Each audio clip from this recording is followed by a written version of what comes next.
Thresh traditionally fulfills the role of a support in bot lane, with some AD carry you hate, would do your best efforts to keep alive.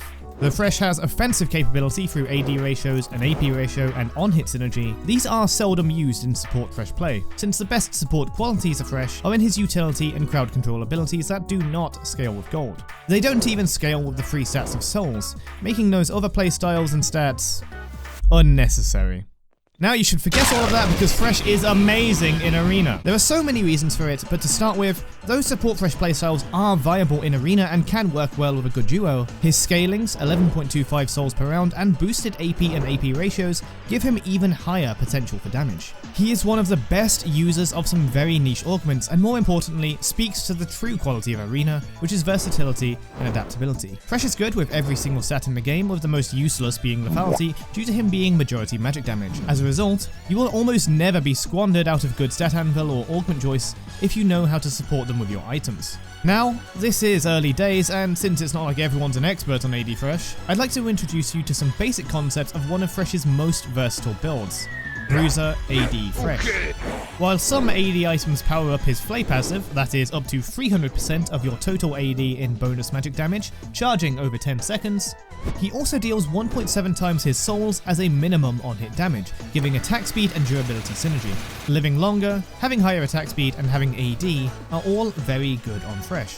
His goal is to have uncontested use of his close range utility like Flay and the Box by being tanky enough to charge into the heart of a fight, to live long enough to land a longer onslaught of soul on-hit damage, and to have enough attack speed and on-hit synergy to match the massacre of opposing carries, and in some cases, surpass them. Since the soul damage will be the core of this build, it is a late game scaling build. This means that persisting in a longer game, as you get 11.25 souls per round, will reward you with damage, armor, and ability power. Early game might be a bit lower in damage, but Thresh still has things to rely on, namely, that same non-scaling support utility he always has access to. Early on, before everyone has low cooldown dashes, Thresh's lockdown together with your duo can help secure wins to get an extra gold boost for stat anvils or other purposes. AD and durability are most important in the early game, allowing you to tank and use your flays freely, while making the most out of your E's AD ratio around when it is at its strongest at level 9. In the early and mid rounds, enemies are unlikely to have both armor and magic resistance to weaken the dual damage types of a charged Thresh auto, so you can get immense value from Flay's E damage at this point before it falls off. Later, attack speed, penetration, and more durability carry into the late game, but while we can establish a solid foundational build to base adaptations off of, Arena is about adapting, not only to your enemies, but to augments and stat anvils made available to you.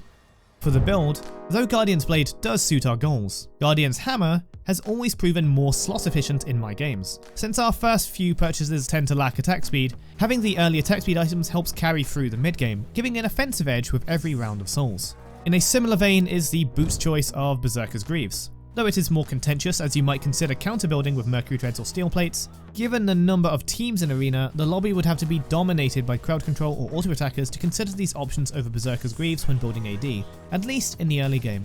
You can always swap them out later. After starting items and boots, you'll get a prismatic item anvil. This is a guaranteed prismatic that you can either aim to support your build going forward, or base your build around the prismatic you get. Thresh doesn't need many items to function, and some of his better offensive items come through specific legendary purchases. So, a solid choice for every game are the defensive, tankier prismatics such as Gargoyle's Stoneplate, Radiant Virtue, and of particularly worthy note is Cloak of Starry Night, massively compensating for Thresh's weakness in magic resistance. Your first legendary items wish to boost your Flay's burst through attack damage, while also maintaining a degree of tankiness. Anything you get from Bruiser Anvils that fit the bill will perform adequately, but a baseline of Titanic Hydra or Stridebreaker will do you fantastically, providing great amounts of health, AD, and each having a good passive. Stridebreaker's speed stealing active helps chase squishies or kite away from juggernauts, whereas Titanic Hydra is great with its auto attack reset, together with your AD and Flay on hit damage. You could go Heartsteel as well when attempting to be tankier, but without health ratios, it is often not worth it even if there is just a little bit of percentage health damage in the lobby, but mostly because it delays your more important items. The second item should be tanky as well, but instead going for actual tank items rather than Bruiser. Assuming you weren't super lucky with your prismatic, you will have plenty of health, but probably very low magic resistance and merely okay armor. A versatile pick like Jackshow the Protein will round out resistances while also increasing armor by a percentage, working amazingly with your souls and another specific item that this Thresh build enjoys. If you can acquire Jackshow either directly from the shop or from an Anvil, that's brilliant. However, any legendary tank item with both resistances is a more than adequate substitute, such as Unending Despair, or if Guests of Honor are allowing easy prismatics, then Radiant Virtue, Gargoyle Stoneplate, and Lightning Rod are great dual resistant items worth taking. As a blend of defense and offense, Terminus raises your armor and magic resistance while decreasing those of your opponents, effectively also acting as a resistance shredding item, in lieu of Last Whisper or Voidstaff style items. Finally, as an attack speed item, it aims to hone in on that on-hit magic damage you would have in no small number by this point of the game. You can attempt to get it through either the Bruiser or Marksman Anvils, or just buy it directly since it is pretty important. Even if the enemies have no resistance items, they will likely have resistance stat Anvils, and therefore Terminus is worth it pretty much every single game. That rounds out the basic build, but you can still fill it out with counter build options or additional stat items, both in the last slot or by selling your starter item and boots. Though selling the starter item is a no-brainer, you can choose to keep boots and buy stat anvils instead, especially if you need the counter build power of something like steel plates against fed ADCs, or tenacity of merc treads in the final rounds. What hasn't been accounted for truly yet in this build is the stat anvils you may purchase with extra money you save from anvils, extra money from winning, or even the free stat anvil from picking Thresh as a Guest of Honor, or through Bravery. In what I think is the correct order for the stats, prioritize attack speed, omnivamp, magic penetration, magic resistance, health, attack damage, ability power, armor, and then the rest are hardly relevant on this Thresh build. The only stat that you should always take in stat anvil form is omnivamp, since it is the only healing Thresh can properly use due to being majority magic damage. The items that provide it are nice and can be bought in some situations, like Hellfire Hatchet against very high health enemies, but they are often slot inefficient for the build's goal. Therefore, while the prismatic Omnivamp options aren't must picks, Omnivamp as a stat anvil usually is. For the purpose of basic builds, that's all you need to know, and with the stat information, hopefully you can adapt in each of your games. But there are some solid tech choices that you can always make. This will either be, as mentioned, in lobbies dominated by certain things like crowd control, auto-attackers, or percentage damage, but it can also be spec'd into as the team numbers go down in the late game and you're planning your final 2v2s going to victory, tailoring your items by counter-building. Against healers, you may be tempted by Thorn Mail, and it can be great in the right situations. However, Thorn Mail has a downside of how it applies Grievous Wounds, requiring the healed enemy to damage you with basic attacks. If your ally is being focused, then it might not be used as quickly as it could. Chempunk Chainsword then is a solid idea for being able to apply it straight to the target you desire whenever you want. Though, since all of Thresh's attacks deal magic damage, Morellonomicon isn't bad either and can be used if you need more ability power CC burst rather than sustained AD damage. Heavy percentage magic damage and users of Liandry's Torment and damage over time can be countered with Force of Nature, reducing continual magic damage sources by raising your resistance. Heavy burst magic can be mitigated with Kaenic Rukun instead, with its front-loaded shield. Very fast auto-attackers can be countered by Steel Plate and Frozen Heart, but crit users can also be countered by using Randuin's Omen. When fighting against very tanky enemies, you have many options. Blade of the Ruined King is a simple go-to, but standing still to attack may prove weak, and if you need to play longer games of attrition kiting with Flay, then throwing in Liandry's Torment isn't so bad, but Hellfire Hatchet can do even better. A very odd tech choice I like to use is to counter users of pets and turrets like Yorick, Heimerdinger, and Zyra. These can be countered with Runan's Hurricane, which does also apply Thresh's on-hit damage to free targets. The bolts can also hit pets, helping clear them much faster, since these kind of units do have a natural resistance against area of effect spells.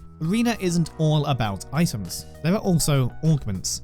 We would be here forever to go through every single one, so we're not doing that, at least not yet. But worthy of note is anything that sounds like it would be good for auto-attacking and tanking. A basic example is Deft, which increases attack speed by 60%. Though this is a silver tier augment, I think it is honestly one of Thresh's best. Dual Wield was changed to still reduce your attack's damage and on-hit effects, with 100% attack speed and 50% damage reduction on hits. That means you pretty much break even with on-hit damage. This is even better if you can itemize more on-hits than just Terminus, such as Rageblade, Kraken Slayer, Wit's End, etc. But it's not so bad even without it. It's worth noting that Dual Wield highlights increasing total attack speed, not just adding bonus. If I'm understanding the tooltip correctly, this means it effectively doubles your bonus attack speed.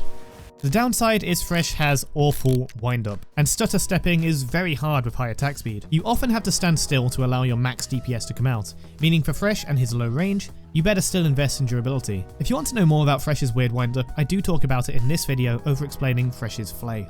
One of the most unique augments I suggest for Thresh is Chauffeur. A meme at best on most champions, Thresh loves the extra bonus attack speed and ability case and gets the most important change in that he can move while attacking. Typically, Thresh stutter stepping is let down by awful windup as mentioned, minimizing his effective DPS compared to standing still. With Chauffeur, you can utilize your maximum stationary attack speed while still moving. Just careful who you've handed the wheel over to.